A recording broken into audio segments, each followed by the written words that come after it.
On today's show, who's the sleeper in the Western Conference? Who's the most fraudulent team in the Western playoff race right now? We'll talk about all that and more on today's Locked On NBA Squad Show West. You are talking ball with the NBA West Squad Show, sponsored by Game Time. From the Warriors to the Lakers, the Mavericks to the Nuggets, and everyone else in the West, the local experts of the Locked On Podcast Network bring you all the scoops, breakdowns, and the most comprehensive look at the Western Conference. Trash talk and big takes included. No holding back, we're giving the green light. It's time to talk NBA West. And welcome, you're locked on to the NBA Squad Show West. My name is Nick Angstadt, host of the Locked On Mavericks podcast. This squad show where we take over the feed of your favorite Locked On show, and it's open invite for any host to join. Matt George was not snubbed last week. He's in now. Riot, Kings fans. Riot. It's a conspiracy. They don't want Kings talk. Anything we want in the Western Conference. Today's episode is sponsored by Game Time. Download the Game Time app, create an account, use that code LOCKEDONNBA for $20 off your first purchase. Joining me today from Locked On Thunder, Rylan Styles. From Locked On Nuggets, Matt Moore. From Locked On Kings, you heard him already, Matt George. And from Locked On Rockets, my hair doppelganger, Jackson Gatlin. We may go a completely different direction. This is the squad show. We'll talk about anything in the West. But let's start here, gentlemen. The sleeper in the Western Conference, so the non-Thunder team in the Western Conference, I think, is who? Look, it's got to be, we can't just say not Thunder. It's got to be like a lower than 4 seed. Because the reason I want to talk about this is we've got the Mavericks and their fluke run last year. We've got the 4, and we've got the Heat making their run all the way. Plus the Lakers made their fluke run that year. You've got like all of these like really kind of not very legitimate runs. Somebody's going to show up in the conference finals who doesn't belong there. And so that's my question is it can't be a top 4 seed currently. So that rules out Thunder, Rockets, Grizzlies, Nuggets. Outside of that, who's going to show up in the conference finals? But hang on, how do you define that parameter, Matt? Because like I think there are certain teams that should, like, the expectation coming into the season was, they're like, championship or bust, conference finals or bust, right? The Suns should be a team based on their construction, based on their timeline, based on everything going on in Phoenix. That should be a team that is right now in championship or bust mode. So are they a sleeper if they make it to the West Finals? Are there? Because they're not going to. Yeah, like, are there sleepers in the West? I mean, the Mavs can't be a sleeper because it's just been injuries. Is the reason why they're down there. I mean, we're hanging out in ninth right now. So, and by the way, I've gone on Matt's show and we've done daggers on Matt's whole thing about the fraudulent Mavs run last year. So for all the Mavs fans that are first of all upset that I'm doing a show with Matt Moore at all, which also happens, they're like, how dare you show up on the same screen as him? We've already gone over that on his show, but I just don't think the Mavs can be part of like a sleeper in that way because they just made the finals last year. Their roster is better this year. It's just been so many dang injuries all the time. Derek Lively's out again. Najee Marshall's had the same illness 3 times this season. Like I don't know what it is about this team so far. It's just been get that dude some antibiotics. Come on. I guess so. It's kind of a cop-out answer or more of a broad way to look at it, but I think the NBA needs to be or should be thrilled with how the Western Conference playoff picture is shaping up to be, because this is going to be the first, I think, opening round of the playoffs outside of 1 versus 8, where we're going into most of these series and going, anything could happen. And even 1 versus 8, even 1-8. But I think Dallas. Everybody else is 1-8. But everybody looks at OKC and thinks legitimacy just because of the depth that they have and how talented that roster is. And they're for real. They now have the experience behind them. I'm a firm believer in OKC, but I look at the rest of the Western playoff race, and I don't think I could go, this team doesn't belong there, or this team doesn't deserve to be there necessarily if they make a Western Conference Finals run, because they're very literally playing their way to it through a gauntlet of teams that are all kind of in the same mix with each other. So I think it shapes up to be a dramatic and fun and unpredictable playoffs. We still have not picked a team. Does anyone have a specific team they think is a sleeper? I mean, would the Clippers count as a sleeper? That's a great one, right? Like the Clippers go in and they sneak their way into the 6th seed, right? And they knock out, let's say Memphis has injuries, because Memphis has a lot of injuries. Okay. And then they have to face the Rockets, which adorable, but like, I actually, if it wasn't for the seating parameter, mine would be George Houston. Pissing off Matt Moore, pissing off another fan base. Can you really, if the Rockets make the conference finals, great season. Are you going to be like, yes, this is a Western Conference contender? Great team. They're going to be a lot of fun with the Aaron Fox next year. But like, But here's the thing, Jackson. They keep They knocking they don't need De'Aaron Fox if Jalen Green's playing like this, Matt. Stop. Let's open that can of My worms. guy, Jalen Green. Stop it. I am leaving this here's call. the thing, they keep beating legit. Like, I think they might beat Boston tonight. Like, they keep beating everyone in front of them, and at some point, like, I need to respect them more. And I respect them very much as a regular season team, but the playoff thing is tough for me. And so, like, that I think is like an interesting question. But like, why? Defense translates to the playoffs, right? It's not like they're a flash in the pan offensively. It's not like they're a team that's just burying you under threes. Your transition offense is not going to transition. Transition offense doesn't translate. That's why the Thunder got in trouble last year. There you go. But then Memphis has to go too. If it's transition offense, Memphis has got to get out too. Yeah. I think that we have to be careful with preconceived notions of teams, though, because in the case of the Houston Rockets, like if the Rockets are able to bring this Ime Udoka mentality of where you're going to bully and get under anybody's skin, hell yeah, they could be effective in the playoffs in that way. The offense is still a massive question mark, so I don't think I would choose the Rockets to come out of the West. But if the Rockets bullied their way to a Western Conference Finals run, I wouldn't be shocked. Same way I wouldn't be shocked if James Harden and Kawhi Leonard make that run, although I wouldn't pick it because James Harden historically flames out in the playoffs, and Kawhi Leonard probably is going to break down another 17 times. Yeah, I like how we picked James Harden's team to be the sleeper coming out of the West and the Clippers. It's like, we haven't seen this story before. I look at the Rockets matchups, and that's the thing is I'm sitting here being like, come on, they're not really gonna. But then I look at the matchups, and I'm like, who am I not gonna like them against? Who am I gonna be like, oh no, that team will wax them? The Like, Kings. I don't know that there's a team. The Kings will beat the crap out of them. They've done it twice this year. Kings have been a bad matchup so far. Honestly, I don't know what it is about the Kings team so far that's been problematic for them. Well, that makes sense. That's because the Rockets are good against playoff teams, and so like they struggle conversely with the Kings, and that's fine. Like Domantas Sabonis, who, wow, just Stop. Careful.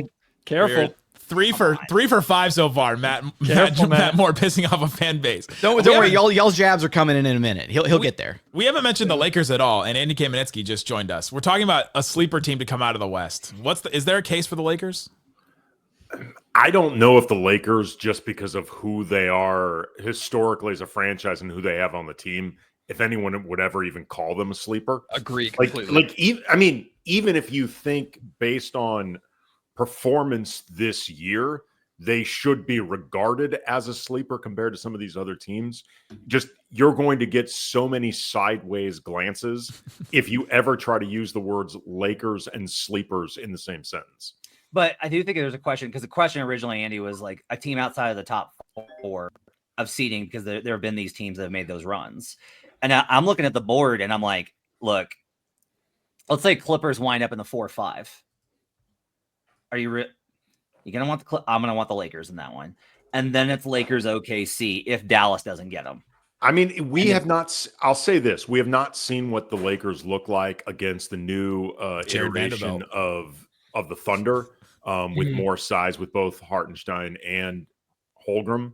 That being said, though, last year, the Lakers were a brutal matchup for the Thunder, like to the point where a lot of Lakers fans, even some Lakers media, was saying that the Lakers should have intentionally lost a couple games in order to avoid Denver to specifically get the Thunder. So, I mean, to the point you were making before about matchups, Matt, when you were talking about Houston, based, again, this is purely off last year because we have not seen the Thunder really at full strength, much less against the Lakers. But last year in a series, if you had asked me who I would have taken Thunder Lakers, I would have taken Lakers, even if you would ask me who was a better team last year for most other matchups, I would have said the Thunder.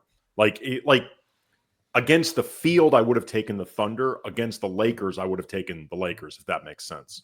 Is there a case for the Timberwolves to be a sleeper, even though they were in the West Finals last year? Chemistry's too broken. Chemistry's too broken. Like, I don't think they're not a sleeper. They're just a disappointment this season based on expectation. Yeah, they are sleeping. They're sleepwalking through the season. There you go. Matt George, your Kings? Yeah, we haven't mentioned the Kings yet. I think it's clearly, I think we can probably all safely agree, Clippers probably like the strongest sleeper pick. And then I think the Kings have to be included in there, right? As far as if they can make a run to the Western Conference Finals, especially based on kind of all the turmoil that they dealt with to start the season, the really disappointing start, firing Mike Brown, and then really kind of hitting the ground running here with Doug Christie in the coach's chair. Like, I think that's a good sleeper pick.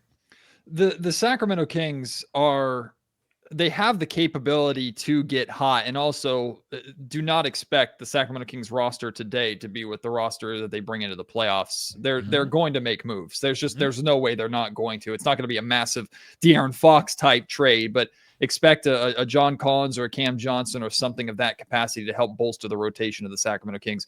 But regardless, this is a team with a very, very clear blueprint of how they want to win and also how to defeat them. If you're a team with size, if you're a team with length, athleticism, the Kings typically fail to match up with you. And the Kings, while they're capable of defending, they are going to give up lapses. So let's just put it this way. As optimistic as I am about the Sacramento Kings, as much as I love this team, a lot has to go right for them to make any sort of run to be considered sleeper worthy, I suppose. They have to carry through on all this momentum, have Keon Ellis keep doing what he's doing. And then, like, if there's one guy, one high usage player in the Western Conference playoff picture that I do not want on my team in a playoff environment, it's Domantas Sabonis. If there's two, it's DeMar DeRozan. Like, I'm sorry, we just have a history of these guys. Like, the on-off numbers for Sabonis, I love his game. He's so much fun to watch. Like, that dude's awesome. But God, he gets killed in these environments. Like, he just gets killed in them, and I don't know how you get around that. How you get around it is maybe you call them a fraudulent West playoff team. We'll talk about who we think is the most fraudulent West playoff team and more coming up. Today's episode of Locked On NBA Squad Show West brought to you by FanDuel. FanDuel Sportsbook has all kinds of props and odds, things that you can use to get in on the action. Super Bowl 59 is here, and two teams, endless possibilities. They're not really. It's like one wins and the other, but there's so many other things on FanDuel that you can do. There's no better way to make every play more exciting than with FanDuel. See what you have available.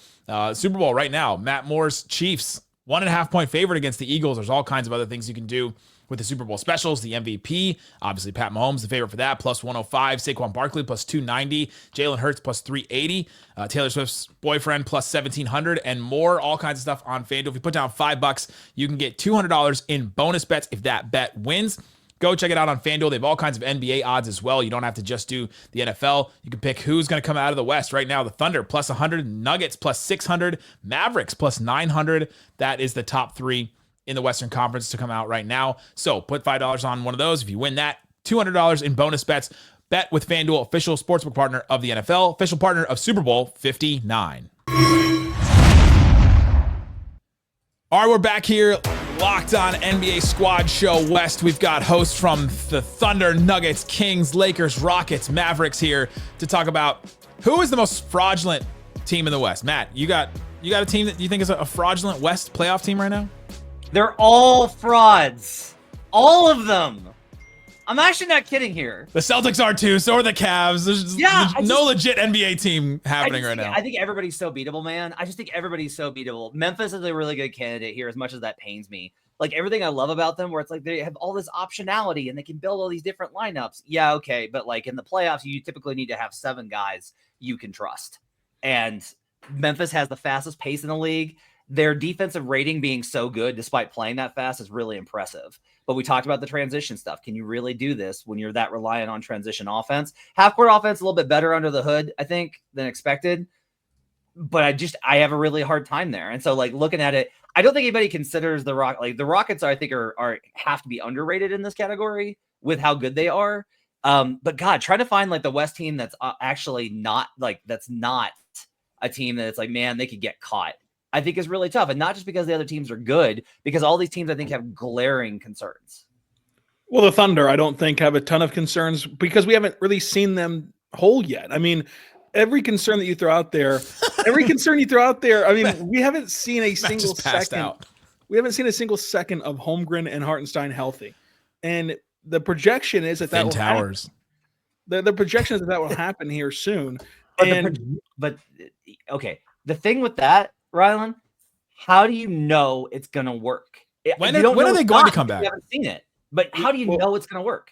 We don't know it's going to work, but if we're looking at trade deadline acquisitions and who can get better, the Thunder can get better simply by getting healthy. I mean, like that's simply all it takes. They don't have to go make some sort of drastic move. Hartenstein's already back. Hartenstein's proven to work. Chet's proven to work. They haven't proven to work together, but they don't have to play them together. They can finally have a backup center that they didn't have last year and blanket the game in 48 minutes worth of rim protection and quality center play, which they didn't have a year ago. And they were still the number 1 seed in the West. They still took the Mavericks to the wire, and they still nearly made the conference final. The wire. No, Matt, can I ask you why wouldn't it work? Okay. Because oftentimes these things that we assume to be true just aren't the reality. Like we were just like, oh, this is going to be great. And then it's not as good. Now, we've got a lot of evidence of how good OKC is. But what we also have evidence of is high pressure situations, big games, them having a little bit of a problem with the various shooters that they have. Like, I want it to work. I want Lou Dort to shoot 39% in the playoffs. I want Isaiah Joe to shoot 39% in the playoffs. But the concerns stemming from the cup game and the playoffs last year, Nick Angstadt. Who do you trust more in a playoff series to knock down open threes? PJ Washington, Klay Thompson, Najee Marshall, or Isaiah Joe, Lou Dort, Aaron Wiggins? Are the Mavericks playing the Thunder? The answer would Yes. be PJ Washington if he's playing the Thunder. Yeah. Okay. I trust Klay Thompson more than anybody else. Jackson, do you trust Dylan Brooks, No. Jalen Green, and Fred VanVleet, or do you trust Lou Dort, Isaiah Joe, Aaron Wiggins? I mean, you can't give the guys on the Rockets, other than Dylan Brooks, who've never been in the playoffs, more of a benefit of the doubt than the guys on the Thunder, just because they've had a combined total of one bad playoff series. Like the sample size. Whoa, this is Fred VanVleet erasure. I just want to point that out. Okay? Yeah, well, no, Would you rather have Fred VanVleet running the show, or and banking on one miracle 38-point game, which is how the Rockets have only beaten the Thunder, or bank on SGA, the MVP of this league, and the Thunder putting it together in a series? Like, imagine being a good defensive team giving up a 38-point miracle game to Fred VanVleet. My goodness, what happened there? You can pick apart every single team. The team you can pick apart least of them all is the Thunder. And if you don't think the Thunder are good, that's fine. Somebody has to win the damn West. I mean, we're not just going to forfeit the conference right to the finals. Right? If Matt had it his way, nobody would win the West. Everybody would go home. Rylan, you get to what I was about to say. To me, if you're talking about who is the biggest fraud in the West, the answer is either the Thunder, because they're the consensus favorite, maybe Denver, just because they're Denver and everyone gives Jokic the benefit of the doubt, or nobody, because by definition, nobody trusts any of these other teams. So how can they be fraudulent?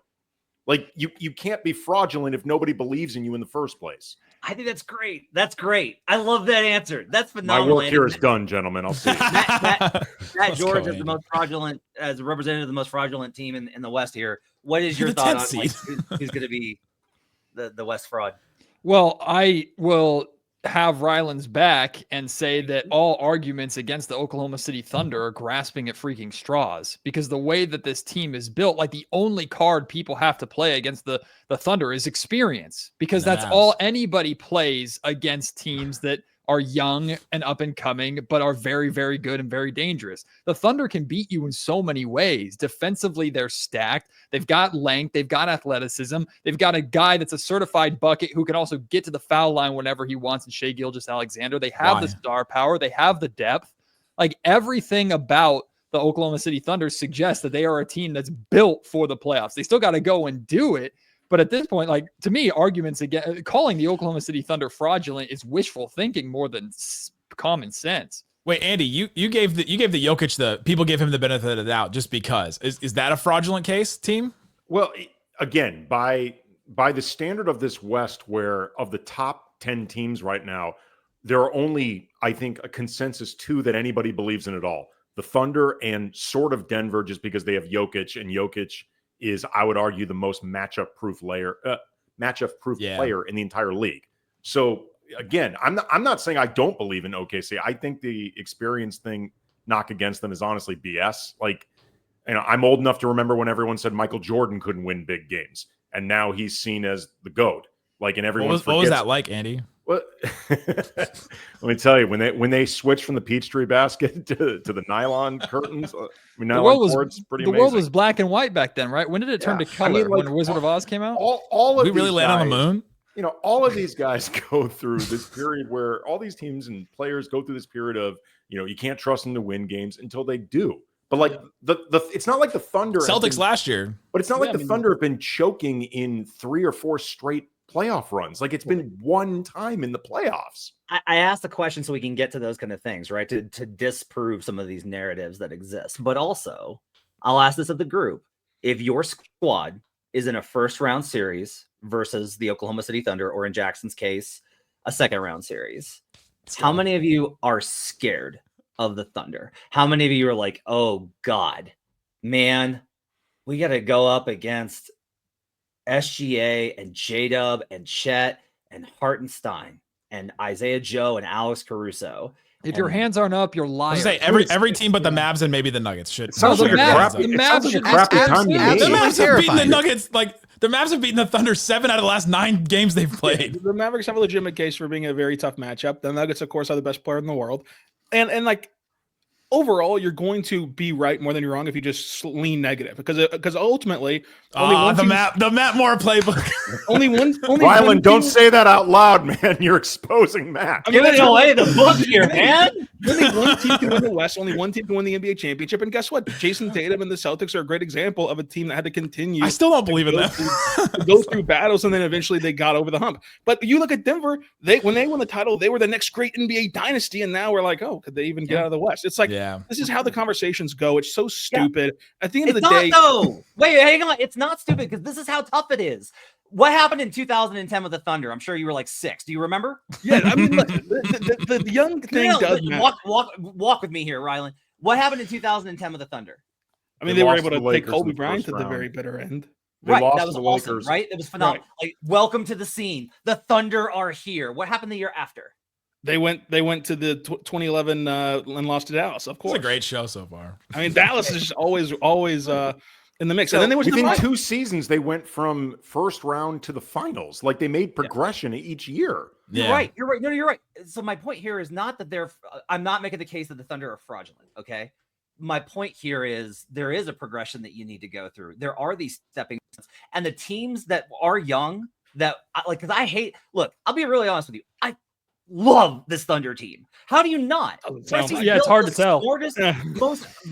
Most well-built team in the league. They're so fun. They all play the same way. He's built this phalanx of clones. It's incredible. Like, I've made the case for Shea for being in the DPOY conversation. I've made that argument. Yeah. It's not true, but still, I've made the argument. I love this squad, but I do think that there are these things that you have to get through. And I do think that the biggest thing is that shot thing is what I can't get around. The big shots, high leverage shots are what I call them. You're wide open in the corner.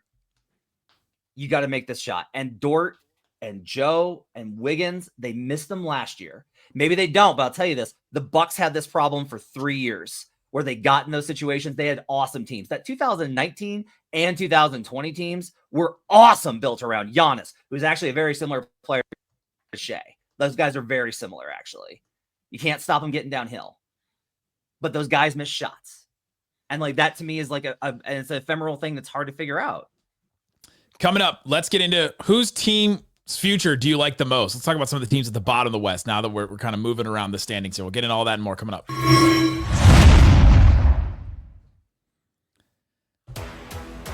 Thanks for hanging out with us on Locked On NBA Squad Show West, where we take over your favorite feed. And we've got a group of Western Conference hosts here. We talked about a lot of the teams in the playoffs so far. Let's focus our attention to the very bottom. The very bottom. And maybe we'll talk about the Thunder again because it's their future. But which team towards the bottom of the West, which future do you like the most? Is it just Spurs? Is there anybody else? I mean, the Pelicans have an interesting future. They have a lot of get out of jail free cards. Like, what if they traded Zion? What would that haul look like? Would it even be a haul at all? Brandon Ingram could net them some interesting things. They do have interesting pieces like Herb Jones. Like, they have a lot of ways to get out of this hole that they're in. One of them just getting healthy. But yeah, I think that the Spurs would have the best future because they have the best player at the bottom. Are we sleeping on the Utah Jazz and the makeover that Danny Ainge is currently working on over there? Like, the Jazz are basically setting themselves up to be Western Conference Celtics in the next like 5 to 7 years, give or take, if they get some luck in the draft. I was going to say the biggest reason that I wouldn't include Utah in this is just because they're kind of like the bizarro version of the Lakers, you know, in the sense that the Lakers will never take the route of rebuilding. They only want to reload, so they cut off half of their options. In the case of the Jazz, half of their options are cut off because free agents never want to go there. So like they have to hit on either all their picks or Cooper flag. Like all teams swing trades or whatever, but they're never going to be free agent winners. And that means you're cut off a third to a half of your team building options. Yeah, the Jazz are just at the mercy of the lottery balls, right? I mean, like unless they can net a star, like the Thunder were able to net a star with the trade. Nobody's feeling good. Nobody's feeling good about the Jazz. David Locke's not here to defend them at all. Jazz fans are going to come on his feed and be like, "We got snubbed. Why didn't you bring the Jazz guy on? Come on." But why would you feel good if you're any of the bottom teams in the Western Conference? Because unlike 5 years ago when everybody was just trying to bide time for the Dynasty Warriors to die off and grow old, now it's like, okay, there's a window where if it's OKC, if it's Minnesota, I know they're trash right now. If Nikola Jokic doesn't get bored of playing basketball, right? Like there's no window in the near future where opportunity opens up for any of these teams to seriously contend. Didn't we just say this about the Rockets, Jackson? What about the contention window? About they were trash, they were terrible for a while. There was like, oh, there's no window for them to get better really, and then now all of a sudden they're second in the West right now. Well, yeah, I mean, look, the Rockets took the proper steps of rebuilding in the NBA landscape, right? They bottomed out for 3 years. They were the NBA's dumpster fire. They accrued all the top talent, and the biggest acquisition of the rebuild though was picking up Ime Udoka, and you count that as luck, right? Like the whole Boston situation, Ime gets canned, takes a year off, and then the Rockets luck into a top 5 head coach in the association. Like this rebuild, it doesn't look the way that it does if they go out and get Frank Vogel instead of Ime Udoka, or who else was available at the time? I can't even remember who some of the other names were. Budenholzer was one. Probably right? So someone the Lakers fired. I think Kenny Atkinson was a name that was being mentioned too. Which with Kenny Atkinson, look, with what Kenny Atkinson's doing with the Cavs, maybe that one would have worked. But D'Antoni, my goodness, look, the whole point is right. The Rockets took that route. They bottomed out. They got all the top talent, and the biggest element of it though was finding a coach that could instill and establish a culture and kind of repair the damage from those bad years. And so I think that's the kind of tightrope that you have to walk if you're one of these bad teams at the bottom of the Western Conference. Is you want to bottom out, you want to get top talent, you want to get to the draft and hopefully get yourself a star player or multiple bites at the apple. But then what do you do from that point, right? And I think the Rockets deserve a ton of credit for taking the steps after. It's easy to be bad. Anybody can tank. Anybody can say, we're just going to be a horrible team for 2, 3, 4 years. It's how do you get to that next step of competitive basketball? And the Rockets did that. They got clowned for signing Fred VanVleet and Dylan Brooks, and it worked. They played 500 basketball. They brought in a culture, and now they're the second best team in the Western Conference. Well, the Thunder did it, by the way, rebuilt faster over the Rockets. No big deal. No big deal. I would say coaching hire the first time. No big deal. I would say here's the thing. There's too many plot twists in the NBA. Lakers are going to age out. Okay, Wolves are going to age out. Gobert and Conley are getting up there. And wait, are you talking about the Lakers roster? Or are you talking about Locked On Lakers is going to age out? That's rude. That is rude. Oh, so they're going to age out. The Suns are going to implode. We all know this. Like we know how this goes. Like we know where this is going with Phoenix. The Clippers. We'll see what Ballmer can do with the money, but like we'll see if they can get somebody to come and take the Clippers. Kawhi's knees.